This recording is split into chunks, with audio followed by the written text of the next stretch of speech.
Hello everyone, and welcome back to Wicked Reading. Today I will be reading SCP-1801, Sharing Sickness, Object Class, Keter. SCP-1801 is a contagious syndrome that appears to be transmissible through a complex of agents that, in isolation, show no anomalous properties. To date, Foundation researchers have identified the components of SCP-1801 to include bacterial agents, viral agents, and prions, of which have never been seen in a mammalian host outside of SCP-1801. These agents are well known and documented in their effects outside their participation in an SCP-1801 infection. When participating in an SCP-1801 infection, their normal epidemiology and symptomatology no longer appear to apply. Symptoms of SCP-1801 infection will vary based on the vector of the infection and whether the infected individual has subsequently infected anyone else with SCP-1801. There are three classes of infectee. SCP-1801-1. An individual who becomes infected with SCP-1801 through contact with SCP-1801-2 or via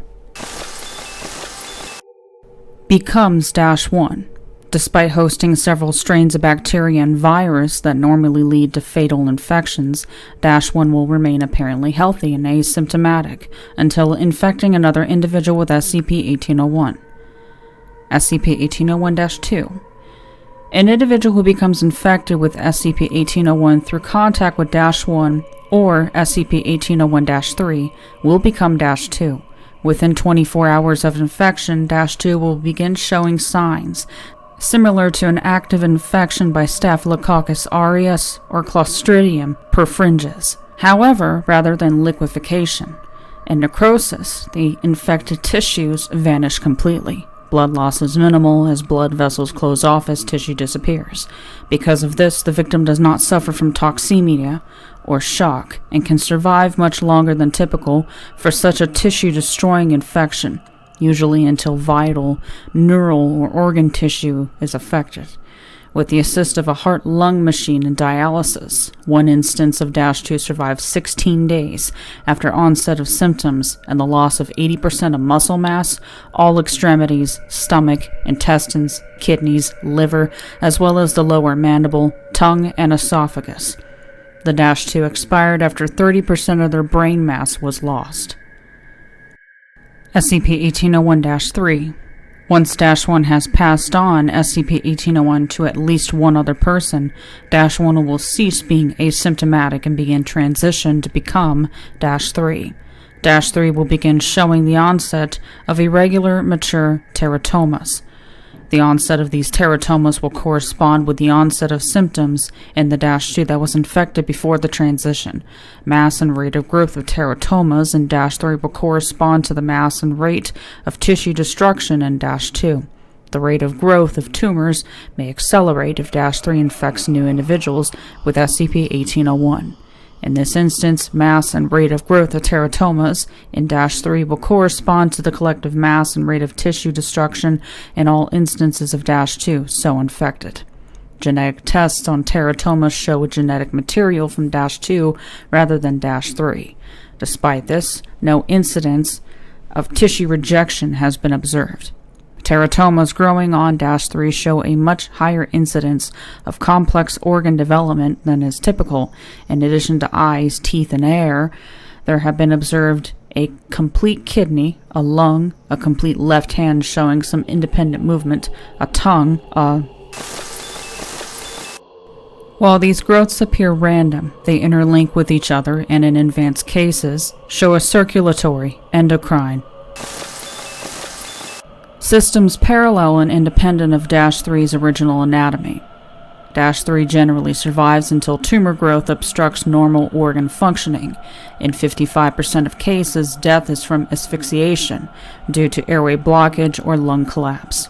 In cases where all associated -2 have expired before -3's tumors have become life-threatening in size, tumor growth will cease, and -3 may survive indefinitely before infecting a new -2, and tumor growth resumes.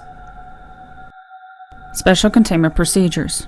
Due to the complexity of SCP-1801, it has so far proved impossible to isolate outside a host.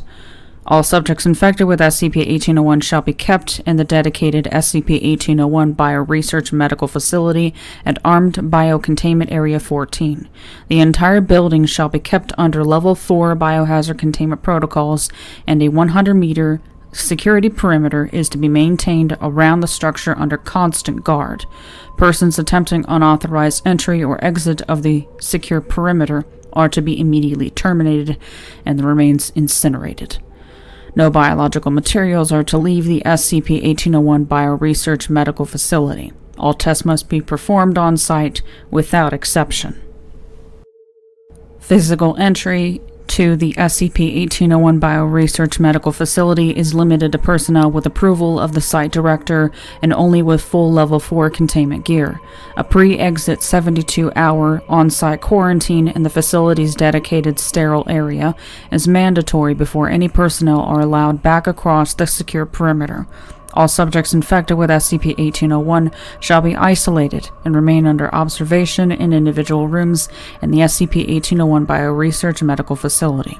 As of Incident 1-1801-24, no individuals infected with SCP-1801 are permitted to interact with other infectees outside a controlled experiment. While SCP-1801 itself has only been seen to transmit with direct blood-to-blood or sexual contact, many of its components are normally dangerous and can be transmitted through casual contact or airborne transmission. All individuals infected with SCP-1801 must be treated as highly infectious.